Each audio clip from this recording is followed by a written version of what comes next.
Histoire d'en dire plus.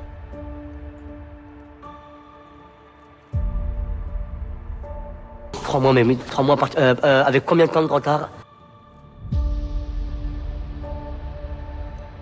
Bien sûr, mon cousin, tu es né en 1079 et monsieur est un écuyer de Jeanne d'Arc et moi je suis la reine d'Angleterre, non? Ok?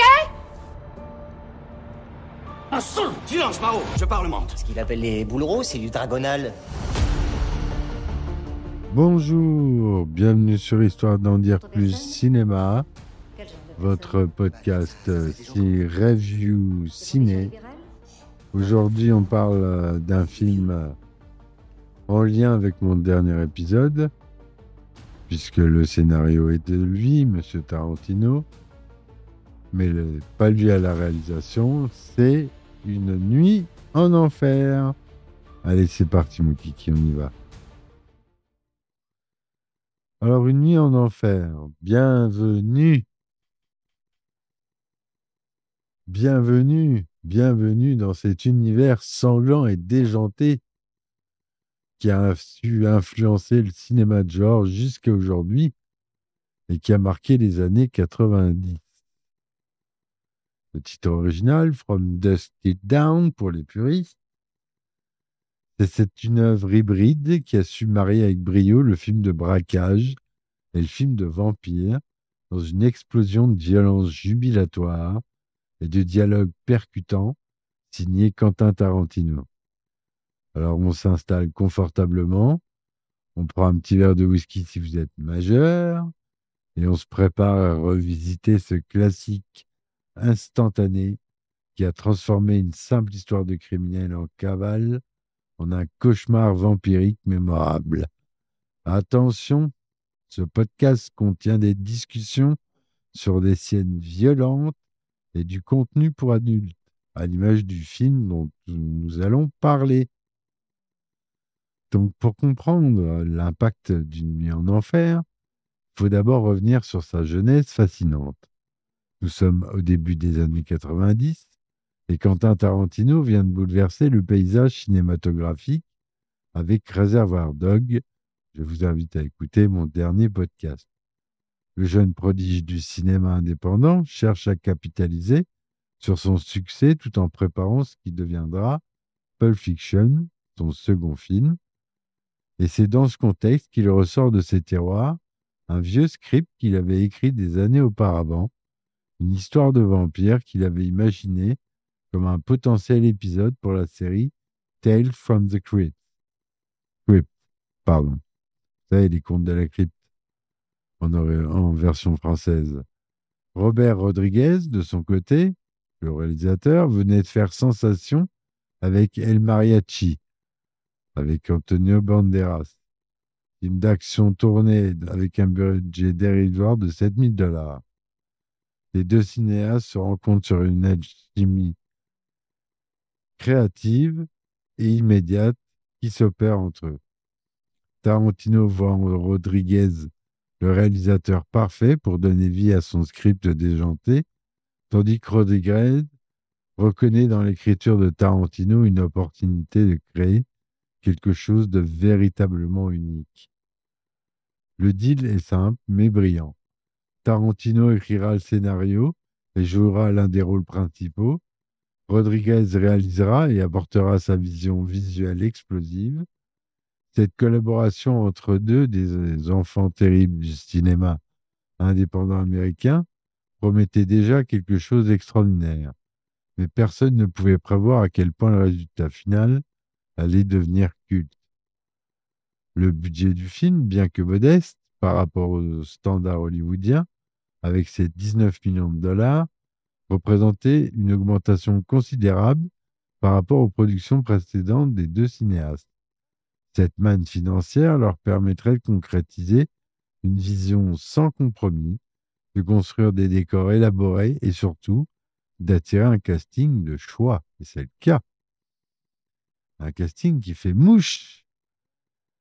Donc parlons justement de ce casting, car c'est une des plus grandes forces du film. Au sommet de l'affiche, on retrouve George Clooney, dans ce qui était à l'époque un pari risqué pour l'acteur, connu principalement pour son rôle de Doug Ross Dans la série Urgence, Clooney cherchait à percer au cinéma et à se défaire de son image de beau gosse télévisuel. Le rôle de Seth Gecko, criminel charismatique mais impitoyable, représentait exactement le type de contre-emploi dont il avait besoin. Et quelle transformation! Clooney livre une performance magnétique, oscillant entre charme dangereux et violence brutale. Son tatouage tribal, qui remonte le long de son cou jusqu'à sa tempe, est devenu iconique, tout comme sa réplique culte face au vampire. C'est véritablement avec ce rôle que Clooney a prouvé qu'il pouvait être une star de cinéma à part entière, ouvrant la voie à sa carrière hollywoodienne, qu'on sera florissante. Face à lui, Quentin Tarantino endosse le rôle de Richard Gecko, le frère psychopathe et imprévisible. Et si Tarantino n'avait jamais prétendu être un grand acteur, il apporte à Richard une inquiétante étrangeté qui fonctionne parfaitement.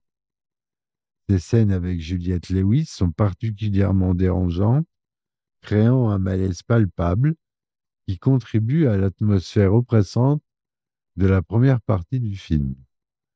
Harvey Keitel, vétéran respecté du cinéma américain et collaborateur régulier de Tarantino, il joue dans Reservoir Dogs. Excusez-moi, je bois un coup. Euh, Apportera gravité et humanité au rôle de Jacob Fuller, le pasteur qui a perdu la foi. Sa performance, tout en retenue, contraste brillamment avec la folie qui l'entoure et son arc narratif, de la résignation à la rédemption, forme le cœur émotionnel du film. Juliette Lewis, déjà reconnue pour ses rôles dans Cape Fear et Natural Born Killers, tueur né, incarne Kate Fuller, un mélange parfait d'innocence et de force intérieure. Sa transformation au cours du film, de l'adolescente protégée à la survivante endurcie, est l'un des aspects les plus réussis du scénario. N'oublions pas Salma Hayek dans le rôle de Santanico Pandemonium, dont la danse hypnotique avec le python reste l'une des scènes les plus mémorables du cinéma des années 90. Bien que son temps à l'écran soit relativement court, Hayek laisse une impression indélébile, incarnant à la perfection la séduction mortelle du vampire. Le casting de soutien est tout aussi impressionnant, avec Danny Trejo, Tom Savini, très célèbre maquilleur d'effets spéciaux, Cheech Marin dans plusieurs rôles, et Fred Williamson, apportant chacun leur touche unique à cet univers déjanté. Cette diversité d'acteurs et de styles de jeu contribue à créer un monde riche et crédible, même dans ses aspects les plus fantastiques. Ce qui rend Une nuit en enfer si particulier, c'est sa structure narrative en deux parties distinctes, qui pourrait presque faire penser à deux films différents soudés ensemble. Cette approche audacieuse divise encore aujourd'hui les spectateurs et les critiques, mais c'est précisément ce qui fait la force et l'originalité de l'œuvre. La première moitié du film est un thriller criminel pur jus dans la tradition tarantinienne. Nous suivons les frères Gecko dans leur fuite vers le Mexique après une série de braquages sanglants. Les dialogues crépitent, la tension monte progressivement et l'atmosphère poisseuse du Texas profond est parfaitement rendue. Cette partie pourrait fonctionner comme un film indépendant avec ses propres enjeux et sa propre résolution. Rodriguez filme ses séquences avec une sobriété relative, laissant les dialogues de Tarantino et les performances des acteurs porter la narration.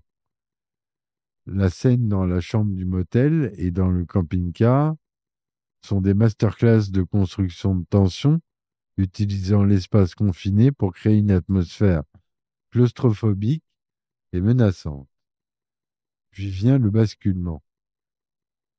L'arrivée au Titi Twister marque non seulement un changement de lieu, mais un changement complet du genre.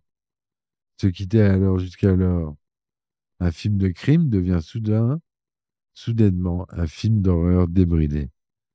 C'est un pari narratif risqué qui aurait pu complètement déstabiliser le film, mais Rodriguez et Tarantino l'exécutent avec une telle conviction que cela fonctionne brillamment.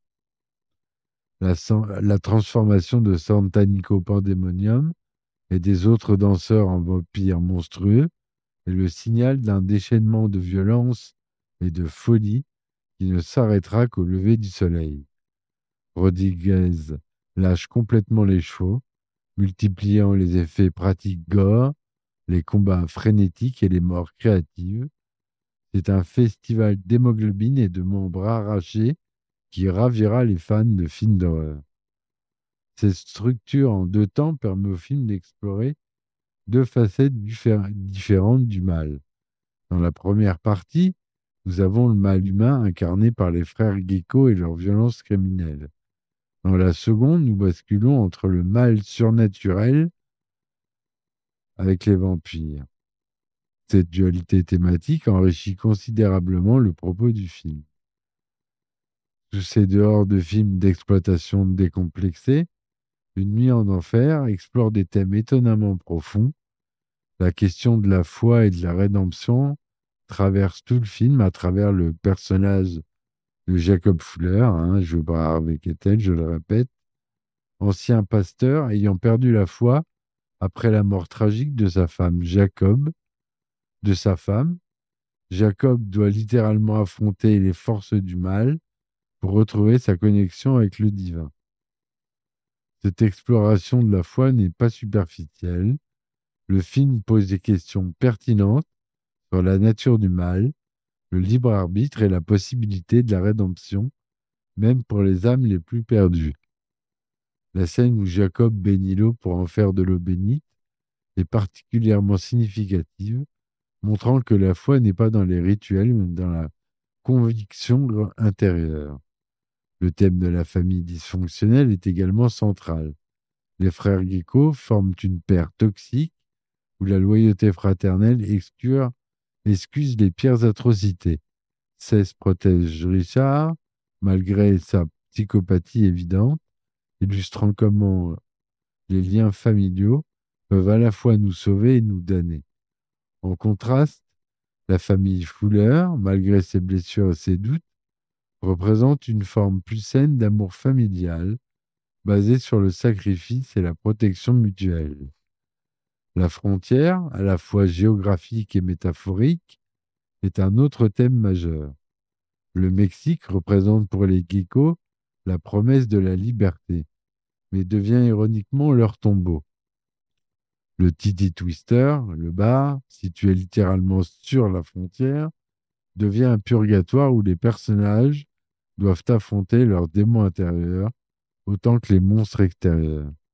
Le film joue également avec les codes du genre western, le saloon transformé en strip club, les hors-la-loi en fuite, la frontière mexicaine. Tous ces éléments rappellent les westerns classiques, mais détournés et pervertis. C'est un western horror moderne qui réinvente les mythes de l'Ouest américain. L'esthétique Rodriguez. Visuellement, Une nuit en enfer porte la marque indélébile de Robert Rodriguez. Le réalisateur apporte son style kinétique et sa passion pour les effets pratiques, créant des séquences d'action qui restent impressionnantes près de 30 ans plus tard. Rodriguez a toujours privilégié les effets pratiques aux effets numériques, et cela se voit dans chaque scène de transformation et de combat. Le maquillage des vampires est créé par l'équipe de KNB EFX Group, sont particulièrement réussis. Loin des vampires romantiques et élégants de certaines productions, ceux d'Une nuit en enfer sont des créatures bestiales et répugnantes, plus proches des démons que des séducteurs immortels. Cette approche viscérale contribue grandement à l'impact du film. La photographie alterne entre les tons chauds et poussiéreux des scènes diurnes, texanes, et les éclairages verts et rouges du Twister. Cette palette de couleurs crée une atmosphère unique, à la fois réaliste et fantastique.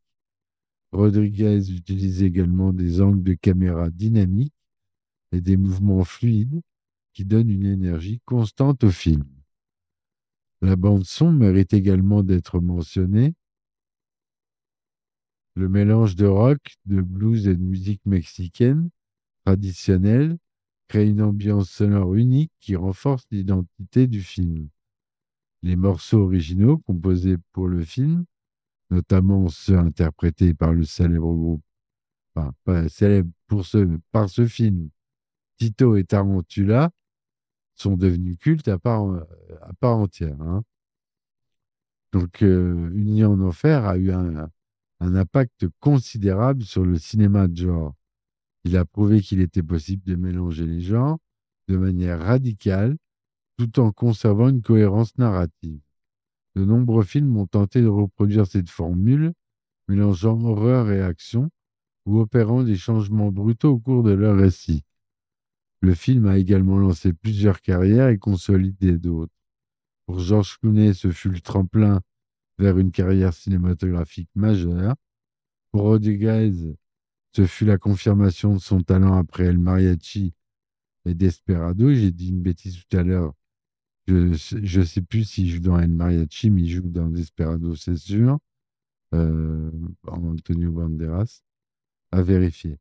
La collaboration entre Rodriguez et Tarantino a continué avec Grindhouse, une maison de production, un ensemble de projets et d'autres projets, créant une synergie créative unique dans le cinéma moderne.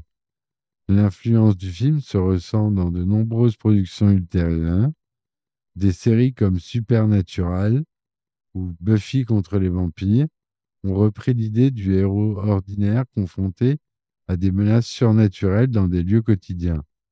Le concept du bar ou du club qui cache des horreurs indicibles est devenu un trope récurrent du cinéma d'horreur. Le film a également donné naissance à des suites directes en vidéo et même à une série télévisée, prouvant la richesse de l'univers créé. Bien que ces productions n'aient pas atteint la qualité de l'original, elles témoignent de l'attrait durable du concept. Certaines scènes du film sont entrées dans la légende du cinéma.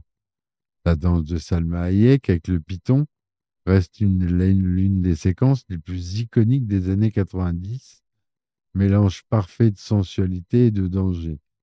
Cette scène, improvisée en partie par Hayek, qui avait une peur phobique des serpents, dégage une intensité palpable qui transcende l'écran. La transformation des vampires est un autre moment fort. Rodriguez et son équipe d'effets spéciaux ont créé une séquence de métamorphose brutale et choquante qui reste efficace aujourd'hui. L'utilisation d'effets pratiques donne une texture et une réalité à ces transformations que les effets numériques peinent souvent à reproduire. Alors, il faut dire quand même qu'il y a eu des effets spéciaux numériques, notamment du morphing, pour les changements entre les effets vampires et pas vampires. La bataille finale dans le bar est un festival de créativité morbide. Chaque personnage trouve des moyens inventifs de combattre les vampires, depuis les arbalètes improvisées jusqu'aux pieux de table de billard. Cette séquence démontre la capacité de Rodriguez à orchestrer le chaos tout en maintenant une clarté narrative. Excusez-moi, je bois un coup.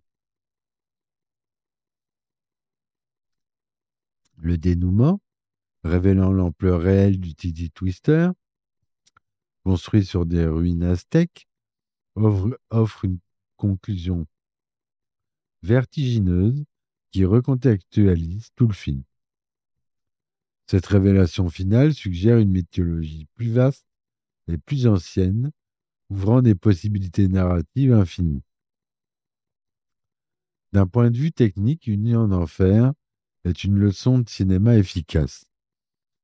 Le montage de Robert Rodriguez maintenait un rythme soutenu sans jamais devenir frénétique au point de perdre le spectateur.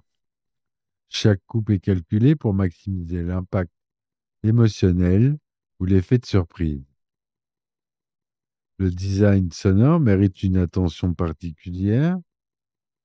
Les bruits de transformation, les grognements des vampires, les impacts des coups, tout contribue à créer une expérience sensorielle immersive. Le mixage audio balance parfaitement dialogue, effets sonores et musique, permettant à chaque élément de briller sans écraser les autres. La direction d'acteur de Rodriguez démontre sa capacité à gérer des styles de jeu très différents. Il permet à Clooney de déployer son charisme naturel tout en le canalisant vers quelque chose de plus sombre. Il laisse Tarantino explorer la folie de son personnage tout en le maintenant dans les limites du crédible. Il guide les acteurs plus jeunes comme Lewis et Ernest Pugh avec sensibilité. Les combats sont chorégraphiés avec précision, mélangeant arts martiaux, bagarres de bar et combats avec des créatures surnaturelles. Chaque personnage a son propre style de combat qui reflète sa personnalité, depuis la brutalité efficace de Seth jusqu'à l'improvisation désespérée de Jacob. Malgré ses nombreuses qualités, Une nuit en enfer n'est pas exempt de défauts. Le changement de genre brutal peut dérouter certains spectateurs qui préféraient l'atmosphère de thriller de la première partie. Certains critiques ont argumenté que le film aurait pu être deux excellents films séparés plutôt qu'un seul film schizophrène. Le traitement des personnages féminins, typique de l'époque mais problématique selon les standards actuels, montre ses limites. Bien que Kate Fuller ait un arc narratif intéressant, la plupart des autres personnages féminins sont réduits à des objets de désir ou des monstres. C'est un aspect du film qui a mal vieilli. Certains effets spéciaux, particulièrement dans les scènes de transformation massive, montrent leurs limites budgétaires.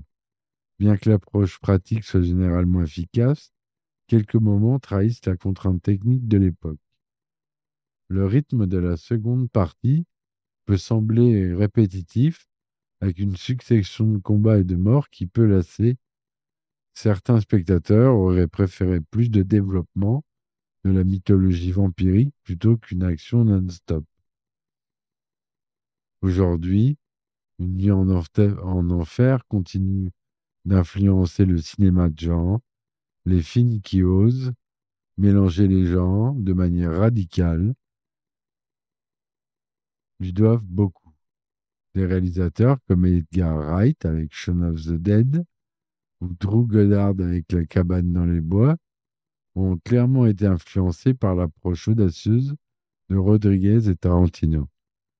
Le film a également contribué à légitimer le cinéma de genre auprès d'un public plus large, en attirant des acteurs de renom et en bénéficiant d'une distribution en salle importante. Il a prouvé que les films d'horreur pouvaient être plus que des productions fauchées destinées au marché vidéo.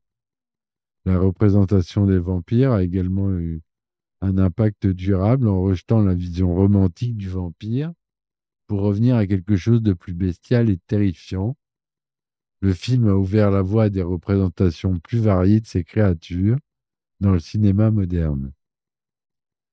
Et au-delà de son apparence de film d'exploitation, Une nuit en enfer pose des questions philosophiques intéressantes. La nature du mal est explorée sous plusieurs angles. Les frères Gecko représentent le mal humain, motivé par l'avidité et la sociopathie, et les vampires incarnent un mal plus primitif et inhumain. La confrontation entre ces deux forces du mal crée une dynamique fascinante. La question du libre arbitre versus la prédestination traverse le film. Les personnages semblent être condamnés dès qu'ils franchissent le seuil du Titty Twister, mais leur choix individuel détermine qui survivra. Cette tension entre destin et liberté donne une profondeur inattendue au récit. La rédemption est possible même pour les pires pécheurs, suggère le film. Seth Gecko Meurtrier sans remords trouve une forme de rédemption en protégeant Kate. Jacob retrouve sa foi en affrontant l'incarnation littérale du mal. Ces arcs de rédemption donnent une dimension morale au carnage. L'écriture de Tarantino brille particulièrement dans la construction des dialogues et des personnages. Chaque ligne de dialogue sonne juste, révélant la personnalité et les motivations des personnages. Les monologues de Seth sur la vision du professionnalisme criminel sont devenus cultes, mélangeant humour noir et philosophie de comptoir. La structure narrative utilise brillamment la technique du fusil de Tchekhov. Chaque élément introduit dans la première partie trouve son utilité dans la seconde. Le discours de Jacob sur la foi devient littéralement salvateur. Les compétences criminelles des geckos s'avèrent essentielles pour survivre aux vampires. Le film joue également avec les attentes du spectateur. En tuant des personnages apparemment importants de manière soudaine et brutale, il maintient une tension constante. Personne n'est en sécurité, ce qui renforce l'impact émotionnel de chaque mort. La bande-son du film mérite une analyse approfondie. Au-delà des morceaux de Tito et Tarantula qui accompagnent les scènes du Titi Twister, le film utilise la musique pour créer une identité sonore unique. Le mélange de genres musicaux reflète le mélange des genres cinématographiques. Les thèmes musicaux évoluent avec le film, passant du blues poussiéreux de la route au rock gothique du club. Cette progression musicale guide subtilement le spectateur à travers le changement de ton et de genre. La musique devient un personnage à part entière, commentant l'action et amplifiant les émotions. Les silences sont également utilisés de manière efficace. Les moments de silence créent une tension insoutenable, particulièrement dans les scènes précédant les attaques vampiriques. Rodriguez comprend que l'absence de musique peut être aussi puissante que sa présence. Une nuit en enfer reste après 3 décennies après sa sortie un film unique et influent. Sa capacité à mélanger les genres, son casting mémorable, ses dialogues percutants et son approche sans compromis de la violence en font une œuvre qui continue de fasciner et d'influencer.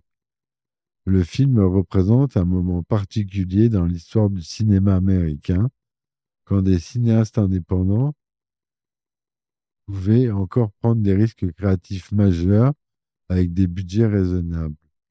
Il témoigne de ce qui pouvait être accompli quand des artistes passionnés collaborent sans contraintes créatives excessives.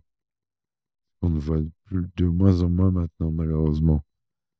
Plus qu'un simple film d'horreur ou d'action, Une nuit en enfer est une exploration des thèmes universels habillés dans les oripeaux du cinéma d'exploitation. C'est cette dualité entre le fond et la forme qui en fait une œuvre si riche et si durable. Et pour les cinéphiles, le film reste un cas d'étude fascinant sur la manière de subvertir les attentes tout en livrant une expérience satisfaisante pour les fans du genre. C'est un classique incontournable qui a redéfini ce que pouvait être un film de vampire. Pour tous les autres, c'est simplement un divertissement de haute volée qui ne prend pas son public pour des idiots. Une nuit en enfer nous rappelle que le cinéma peut être à la fois intelligent et viscéral, profond et divertissant, artistique et commercial. C'est cette capacité à transcender les catégories qui en ont fait une œuvre véritablement culte. Un film qui continue de trouver de nouveaux fans à chaque génération. Alors la prochaine fois que vous cherchez quelque chose à regarder, pourquoi ne pas revisiter ce classique, hein? Vous installez confortablement, vous éteignez les lumières surtout, et vous vous préparez pour une nuit en enfer. Vous ne regretterez pas. Peut-être que si, mais ce sera le genre de regret délicieux que seul le grand cinéma peut procurer. Merci, merci mes amis de m'avoir écouté jusque-là pour cet épisode hors série. Je vous dis à très vite. N'oubliez pas de laisser 5 étoiles sur le podcast, ça m'aide beaucoup. Ça coûte rien si mon travail vous plaît. Vous pourrez bientôt vous abonner pour avoir des épisodes spéciaux avec des anecdotes où je raconte beaucoup d'anecdotes de films. J'ai beaucoup de littérature là-dessus. Et donc voilà, je vous dis à bientôt et ciao ciao. Histoire d'en dire plus.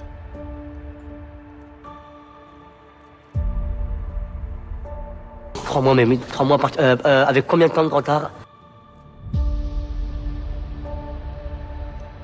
Bien sûr, mon cousin, tu es né en 1079 et monsieur est un écuyer de Jeanne d'Arc et moi je suis la reine d'Angleterre, non? Ok? Un son! Silence, Mao, je parlemente. Ce qu'il appelle les bouleros, c'est du dragonal. D'autres personnes? Quel genre de personnes? Bah, ça serait des gens comme vous. Des professions libérales? Non, non, non. Des vieux.